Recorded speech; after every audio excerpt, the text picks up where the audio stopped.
Contamos hoy en el plató, como siempre, Hans Yagüe, psicólogo, buenas noches. Hola, buenas noches. Y Javier Beltrán, abogado, buenas noches. Muy buenas no sé por qué lo digo, porque ya todos os conocen, pero bueno, lo recordamos. Yo he dicho alienación parental, se conoce con las siglas de SAP, síndrome de alienación parental, es de lo que vamos a hablar hoy. Y como hacemos siempre, para quien no lo conozca el término, no lo tenga claro lo que significa, voy a pedir por favor a Hans que nos lo explique, qué es este síndrome. Sí, bueno, comienzo yo. Vamos a tratar de definir este concepto que es complejo y ahora mismo, como se escuchan muchas opiniones y cosas en la televisión, vamos a explicar qué es lo que es y qué es lo que no es. El síndrome de alienación parental es un término que se acuñó en Norteamérica ahora unos 20 años, es decir, no es nada nuevo, y es para definir aquellas situaciones en las que siempre en un contexto de separación y divorcio uno de los dos progenitores, es decir, aquel que tiene la custodia de los niños, ejerce una manipulación, ¿vale? No vamos a explicar ahora si es intencionada, malintencionada, pero está ejerciendo una manipulación sobre los niños, sobre los menores, en contra del otro progenitor que no tiene la custodia. Entonces, a raíz de eso, claro, el síndrome de alienación parental es la alegación que hace el progenitor que no tiene la custodia contra el otro progenitor porque está manipulando a los niños en su contra, para que no pueda obtener a lo mejor la custodia compartida o una serie de beneficios. Entonces el síndrome se refiere a las manifestaciones que tienen los menores de rechazo hacia ese progenitor. Son síntomas conductuales, emocionales. Y bueno, ahora también me preguntarán más cosas Bueno, yo lo que me gustaría que quedara claro hoy, creo que hay que hablar siempre en el medio de comunicación desde la imparcialidad. Sí. Evidentemente luego está el periodismo de opinión y demás, pero lo que yo quisiera en el programa de hoy es que se quede así claro qué es, qué no es, como tú estás diciendo, sin entrar en si estamos a favor o en contra, sin entrar en esa línea de recorrido. Entonces, aquí hay un debate importante. Sí. Los que lo reconocen como que existe, como están los otros los que dicen que es un síndrome que alguien se ha inventado, que creo que Gardner, ahí hay un debate. Sí, entonces, bueno, cualquiera que quiera investigar sobre el asunto, en Internet hay muchos vídeos, hay muchos artículos en Internet, pero definiéndolo claramente, el síndrome de alienación parental no es una categoría diagnóstica psicopatológica, no es una patología del menor, es decir, no es que el menor tenga un trastorno mental a causa de los progenitores, no. Es una situación que se produce a raíz del litigio entre los padres por la custodia de los hijos. Entonces eso acaba produciendo en el niño el síndrome de alienación, es decir, deja de reconocer a uno de los progenitores lo de mi papá no me quiere o mi mamá no me quiere, porque generalmente es la mujer la que digamos que ejerce esa manipulación sobre el menor, porque es la que suele tener la custodia. O sea, no es que la mujer sea más mala, sencillamente es la que suele recoger la custodia de los hijos, con lo cual, cuando hay un litigio, pues siempre va a tratar de poner en contra a los menores del padre, pues con un beneficio pues personal, en el sentido de poder quedarse con la custodia. Entonces no tiene por qué haber debate, porque el síndrome de alienación parental es un término de uso exclusivo de los profesionales que trabajamos en el ámbito familiar, y trabajamos con familias, y para comunicarnos entre nosotros y entendernos decimos que vemos manifestaciones en los menores de alienación. Por supuesto que el síndrome de alienación parental hay que diferenciarlo de otros muchos síndromes y situaciones. Es decir, es una cosa muy concreta, hay que tener muy claro lo que es. Porque los niños evidentemente en una separación van a tener problemas emocionales. No todos son alienación parental, desde luego. Muchas veces es obvio que el niño está en una situación muy complicada y hay que ayudarle a pasar, o sea, a enfrentarse a ello, pero no podemos caer en decir que cualquier problema que tenga el niño emocional es un síndrome de alienación parental. Bien, entonces no es un trastorno mental, no lo es. No. Y yo entre los dos quisiera, cada uno de vuestra disciplina, ¿se está usando realmente, porque es el ataque que a veces se hace, ¿se está usando realmente de este término? ¿Se está acusando de más?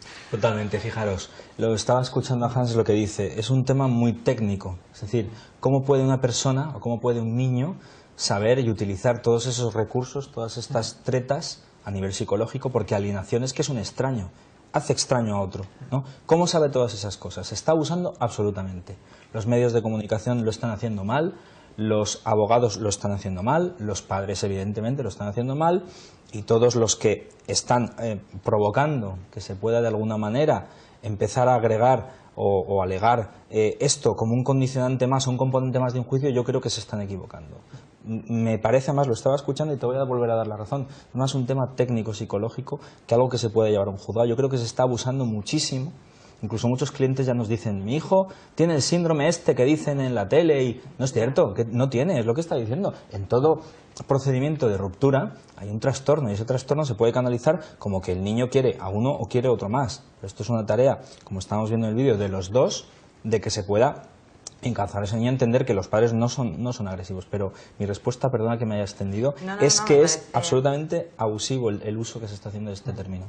Pero, a ver, lo que se está haciendo un uso abusivo pasa lo mismo. Las denuncias falsas, cuando se producen, están restándole credibilidad a cuando realmente está sucediendo esa violencia. Y aquí, si se abusa de eso, cuando realmente esté ocurriendo que haya esa acaba alienación... perjudicando a los verdaderos casos de alienación parental. Exactamente, que Acaba es lo que perjudicando. queremos. Y el abuso viene, ¿por qué? Porque de repente se ve una puerta abierta, es decir, como hablamos del tema del maltrato y la violencia de género, que muchas mujeres hacían uso de esa categoría pues para denunciar o para, digamos, ese es un recurso que se le ofrece a las personas, pues hacen uso de él.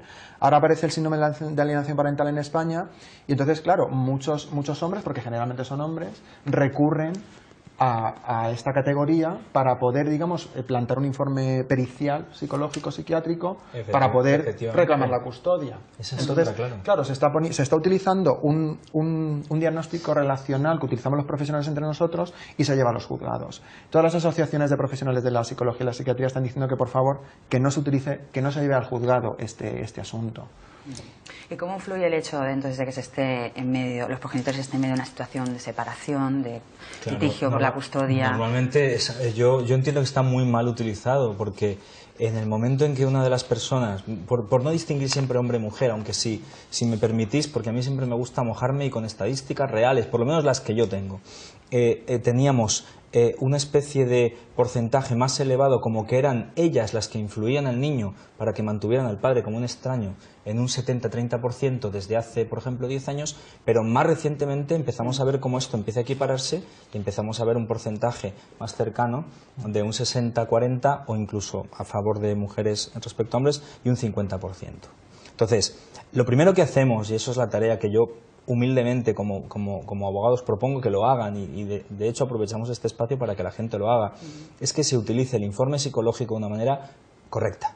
Es decir, en el momento en que el padre entienda que el niño tiene algún trastorno o algún síndrome de alienación parental o marental, que podríamos también decirlo, se llama SAP, pero podría ser SAM también, es que haga partícipe al ex o al todavía esposo, si está en trámites de separación, de que acudan al psicólogo juntos y que sepáis que los psicólogos tienen la obligación, lo sabéis mejor que nadie, de hacer un buen diagnóstico de llamar a la otra parte a que vaya. No es válido que se aporte un documento en un juzgado sin haber llamado al otro.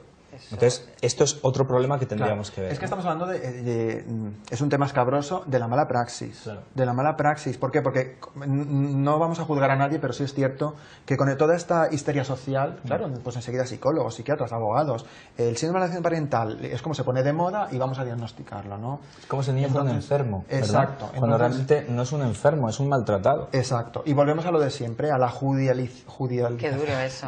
Sí.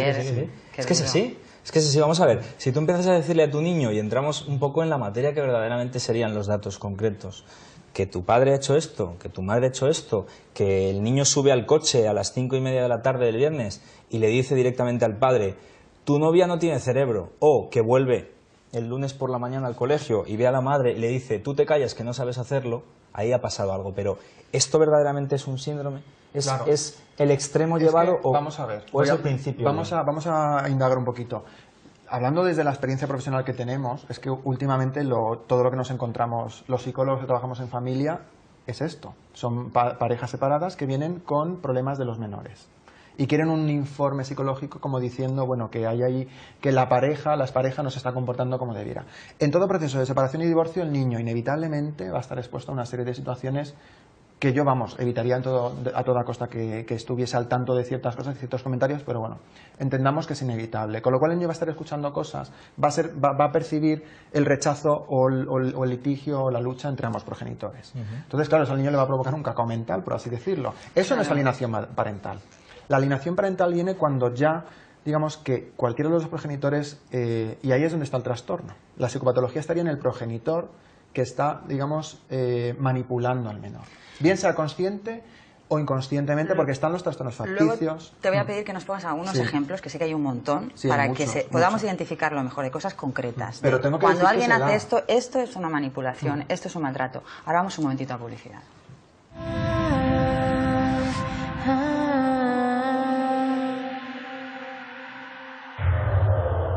Javier Beltrán Abogados, Somos especialistas en derecho de sucesiones, donaciones y testamentos. Le asesoramos y ayudamos desde la redacción de su testamento hasta el completo reparto de los bienes que usted desea donar a otros o ha recibido por herencia. Javier Beltrán, su abogado de confianza. Ahora en Alicante, en la zona del Boulevard del Pla, Gran Vía, puedes montar tu negocio en pocas horas. Alquilamos locales comerciales y oficinas vacías. Desde 50 hasta 500 metros, listos para entrar con servicio de agua, luz y aire acondicionado. Inicia de inmediato tu negocio. Contrata directamente con los propietarios. 619 98 45 75 céntimos. Listas para ocupar.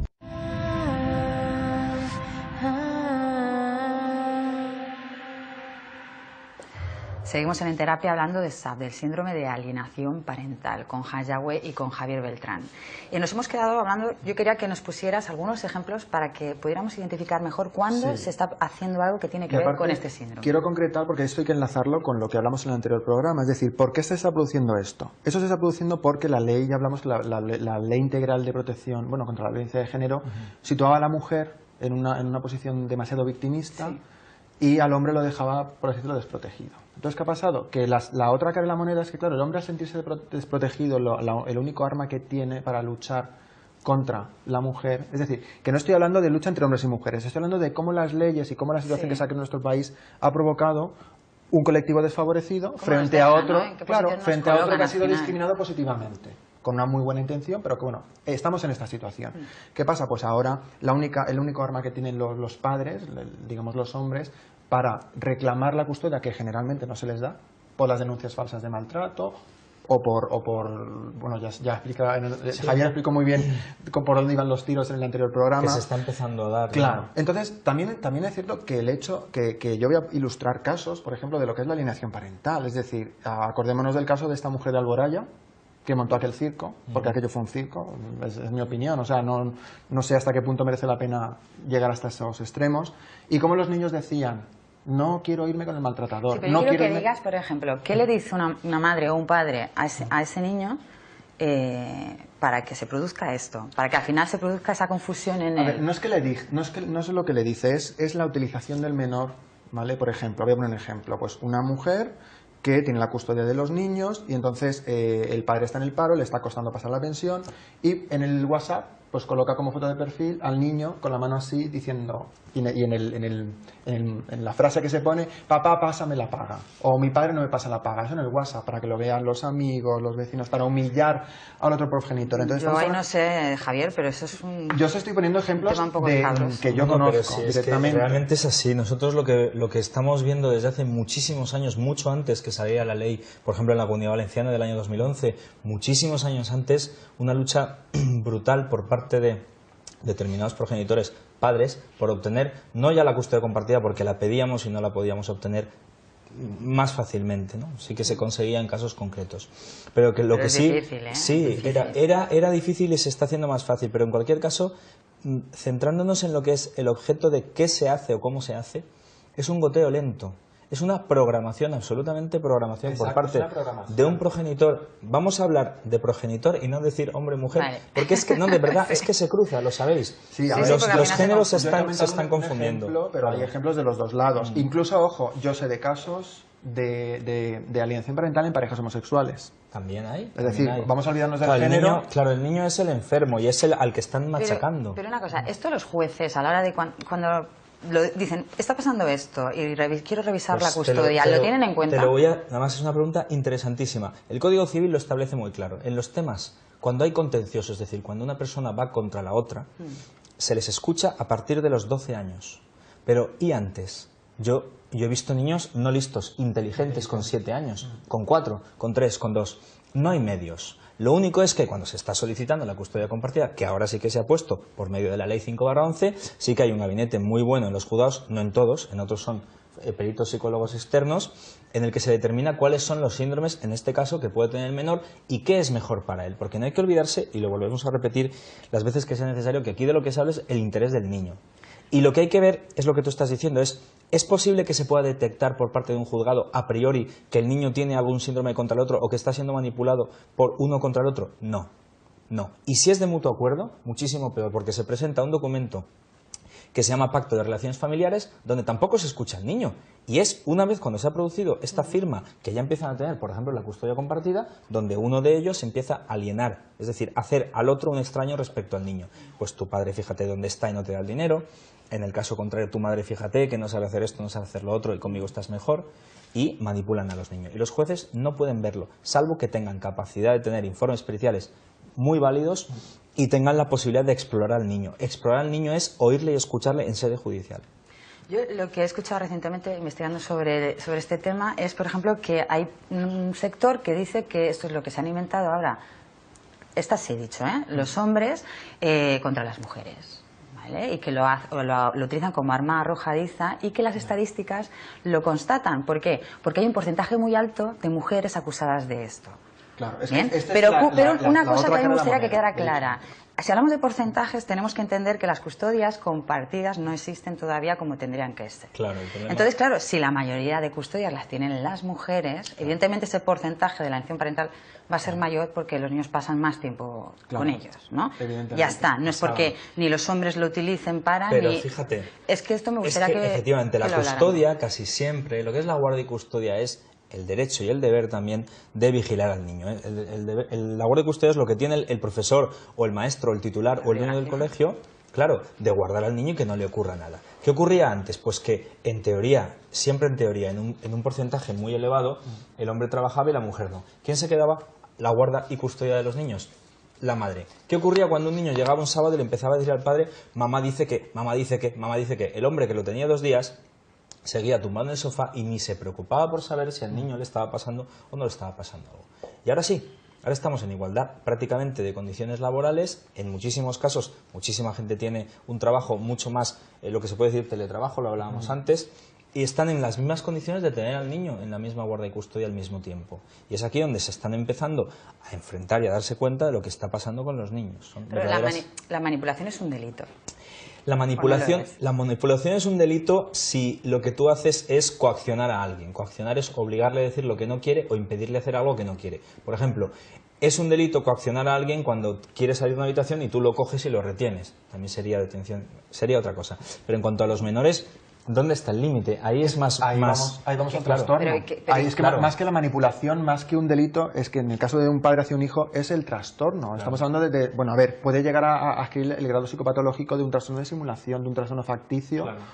O incluso otro como el síndrome de Munchausen, que se podría hablar de eso también muchísimo, que sería un poco el extremo de la alienación. Crearle las enfermedades al niño. El síndrome, para quien no conozca el síndrome de no me sale ahora la palabra. El de Munchausen. Sí, bueno, el síndrome de Munchausen por poderes es cuando uno de los progenitores genera en el niño enfermedades físicas que no tiene. ¿Hay alguna película sobre eso? Es complicado, pero bueno, viene a ser también una manipulación inconsciente, es decir, porque hay un beneficio que no es económico, es un beneficio como psicológico o obtener a lo mejor atención sobre uno mismo. Estamos hablando ya del ámbito de la psicopatología.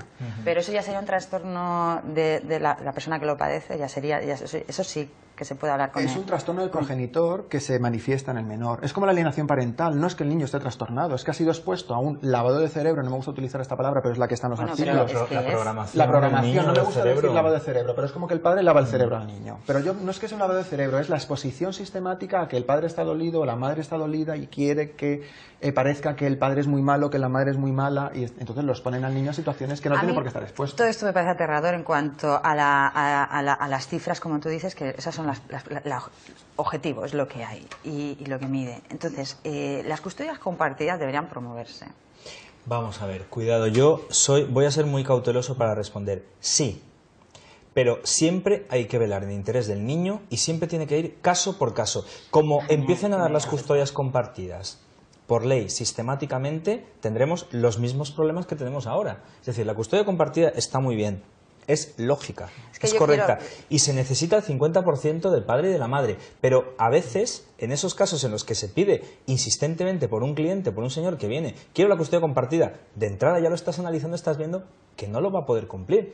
Entonces, caso por caso sí, custodia compartida sí, con estudios sí, pero caso por caso. Pero ahí es donde yo quería ir a parar ahora, y es ¿qué criterios se tienen a la hora de hacer, por ejemplo, estos sistemas de comunicación, como quieren empezar a llamarlo, que es mucho mejor que hablar de régimen de visita, que parece visitas. Que estemos en... Mira, lo primero, lo más contexto... importante es ver el lugar de residencia. Lo importante es ver sí, la edad del niño. Pero ¿qué hay que priorizar entonces? Lo importante es la estabilidad del niño. Si el niño está bien en el colegio, rinde y cumple una custodia compartida, es muchísimo más fácil de proponer. La gente dice, a partir de los 3 años lo de la pernocta, que sabéis que los niños hasta los 3 años se suponía que con la lactancia o con... no se sabe por qué, pues técnicamente a partir de los 3 años se suponía que ya no había dificultades de tener esa pernocta y de que pasaran con el no custodio, en este caso con el padre, las noches. Pero ¿cuáles son los requisitos? Los requisitos están muy claros. En primer lugar, que exista una cierta cercanía de los domicilios de los progenitores.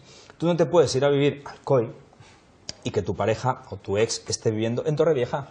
Porque si te llevas al niño el martes por la tarde y el colegio empieza a las 8:30, a las 9 de la mañana, te tienes que cruzar la provincia entera, en este caso en cualquier ciudad, en cualquier población.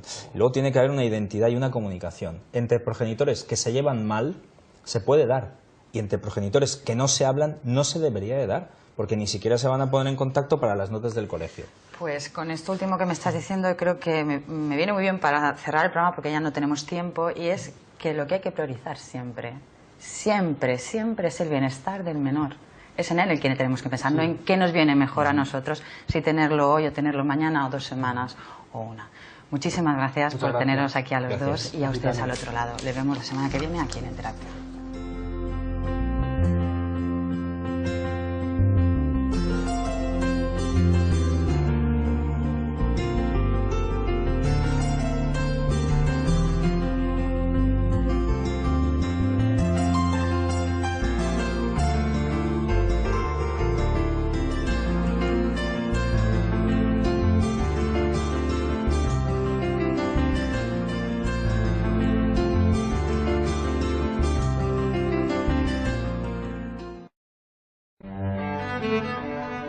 Desde 1995, en Javier Beltrán Abogados, aconsejamos, representamos y defendemos judicial y extrajudicialmente causas en el ámbito del derecho civil, mercantil, penal, económico y tributario.